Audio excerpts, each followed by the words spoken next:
Hi hello नमस्कार जय जगन्नाथ। आज आसतु बनइबा मोमोर रेसिपी। बंधाकोबी कोबी गुंड गुंड काटिदेवा ये भाव में बीट टी काटिदेवा गाजर काटिदेवा कैप्सिकम काटिदेवा बिलाती काटिदेवा पनीर टी काटिदेवा तादेहे कंचा लंका जीरा गुंड धनिया गुंड गोलमरिच गुंड करी पाउडर लंका गुंड हलदी किसी मिसे आसतु रेसिपी को प्रस्तुत करूँ। तेल पकईदेवा लंका पकईदेवा जीरा टे लंका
पकईदेवा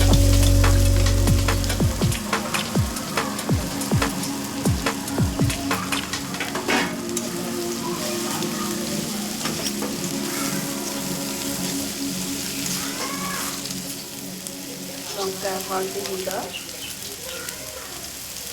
जीरा गुंड धनिया गुंड गोलमरिच गुंड पकई मिसेदेवा कि लुण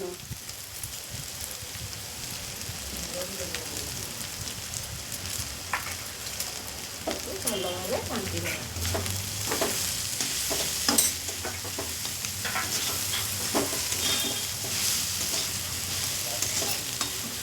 भल भाव घाटी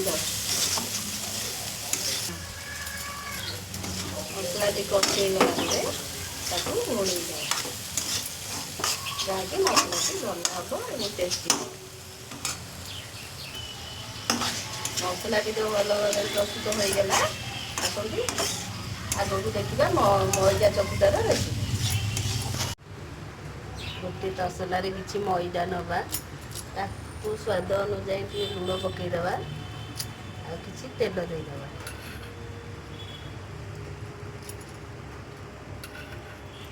ताकू भल भाव सांदीदेवा भल भाव फेंटीदेवा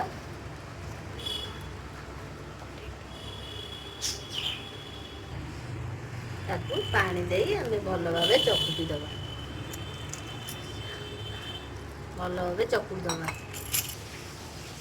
मोमो मैदा चकुटा प्रस्तुत हो गला ताकू किसी समय घोड़ेदेवा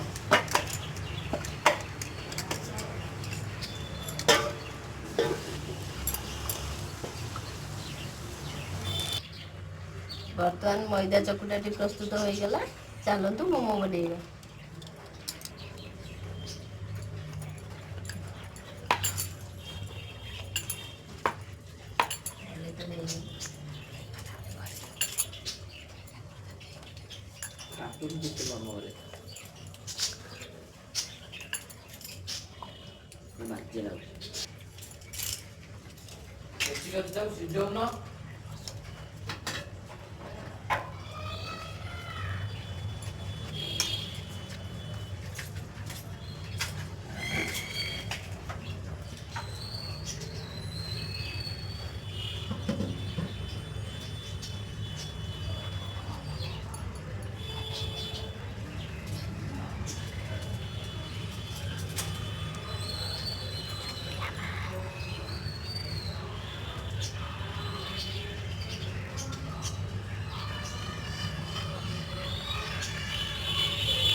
ବର୍ତ୍ତମାନ ମୋମୋଟି ପ୍ରସ୍ତୁତ ହୋଇଗଲା। ଦେଖନ୍ତୁ କେତେ ସୁନ୍ଦର ବନେଇଛି।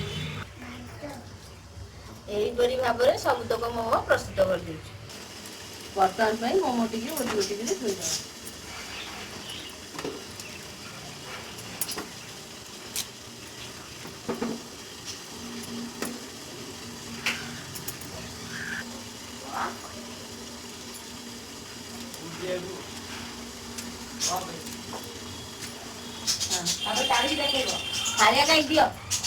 ମୋମୋଟି ପ୍ରସ୍ତୁତ ହୋଇଗଲା। ତାକୁ ଗୋଟି ଗୋଟିକି କାଢିଦେବା।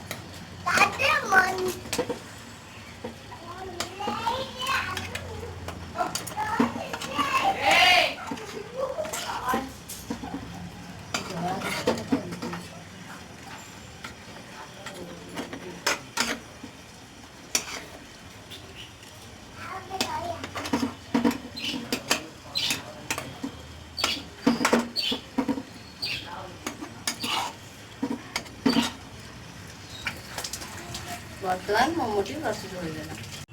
ଆମେ ତ ପ୍ରଥମ ଥର ପାଇଁ ମୋମୋ ବନେଇଛୁ। ଦେଖନ୍ତୁ କେତେ ସୁନ୍ଦର ଦେଖାଯାଉଛି। ଆଉ ମୋମୋଟି ଭାଙ୍ଗିଦେଲେ ତା ଭିତର ପୁର ବି କେତେ ଭଲ ଦିଶୁଛି।